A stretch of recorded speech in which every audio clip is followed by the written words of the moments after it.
کوئی قابل ہو تو ہم شان کائی دیتے ہیں، ڈھونڈنے والے کو دنیا بھی نہیں دیتے ہیں۔ السلام علیکم ناظرین و حضرات۔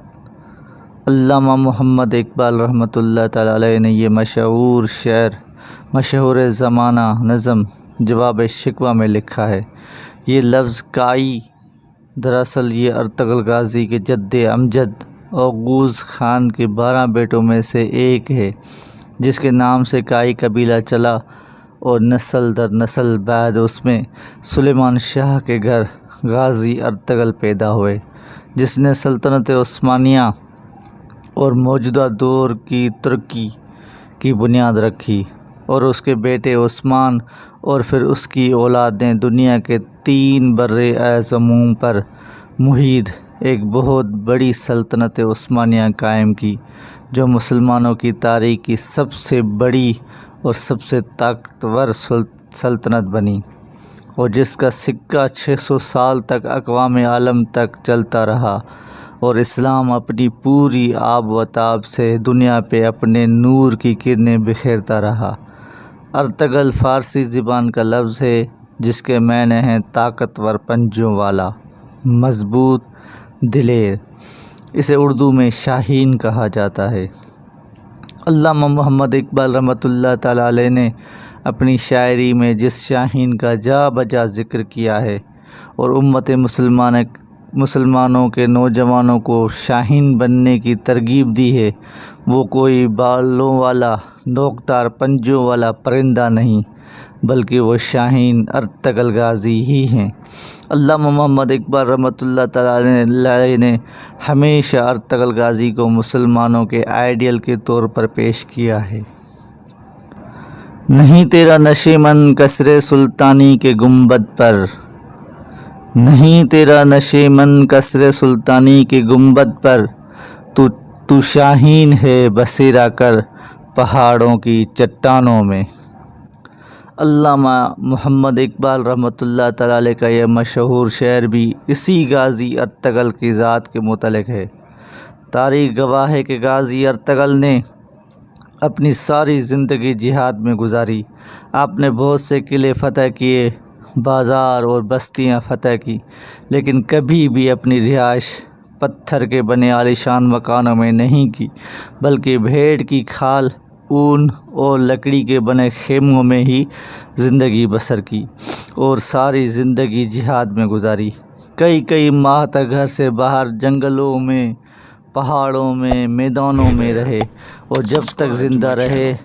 آپ کے قبیلے نے بھی کبھی خیموں کو ترک نہیں کیا۔ ایک بار کسی نے ارطغرل غازی سے پوچھا کہ آپ نے اتنے قلعے فتح کیے اور آپ کی ملکیت ہیں یہ، اور اتنے شاندار قلعوں کے ہوتے ہوئے آپ کھلے آسمان تلے خال سے بنے خیموں میں رہتے ہیں، تو آپ نے جواب دیا تھا کہ ان پتھروں کے بنے سنگلا گھروں میں رہنے والوں کے دل بھی پتھر ہو جاتے ہیں، اور خال کے بنے خیموں میں عاجزی اور انکساری پیدا ہوتی ہے،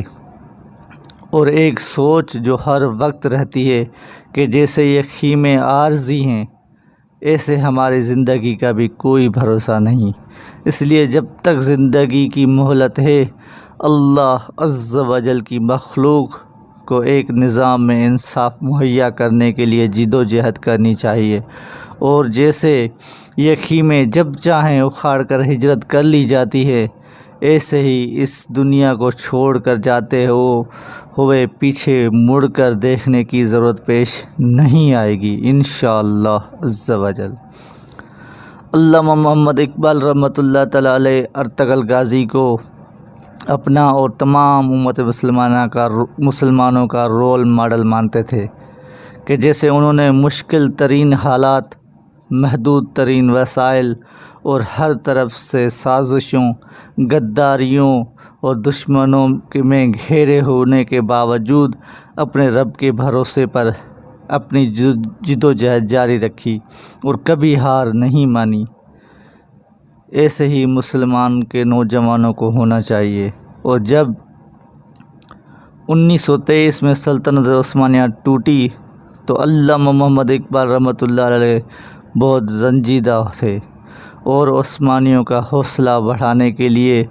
بہت کچھ لکھا۔ اس میں ایک شعر بھی بہت مشہور ہوا جو کہ ترک صدر رجب طیب اردوغان نے اپنے دورہ پاکستان کے موقع پر پڑھا اور علامہ محمد اقبال رحمۃ اللہ تعالی علیہ کو خراج عقیدت پیش کیا۔ وہ شعر یہ ہے: عثمانیوں پہ کوہ گراں ٹوٹا تو کیا غم ہے،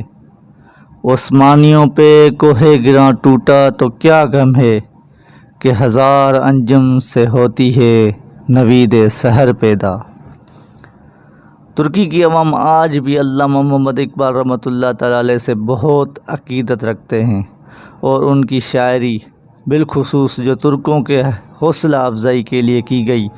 اس کی بہت قدر کرتے ہیں۔ علامہ محمد اقبال رحمۃ اللہ تعالی علیہ اور غازی ارطغرل کا تعلق ایک شمع اور پروانے کا ہے، ایک محب اور محبوب کا ہے، ایک آئیڈیل اور متلاشی حق کا ہے، ایک شاعر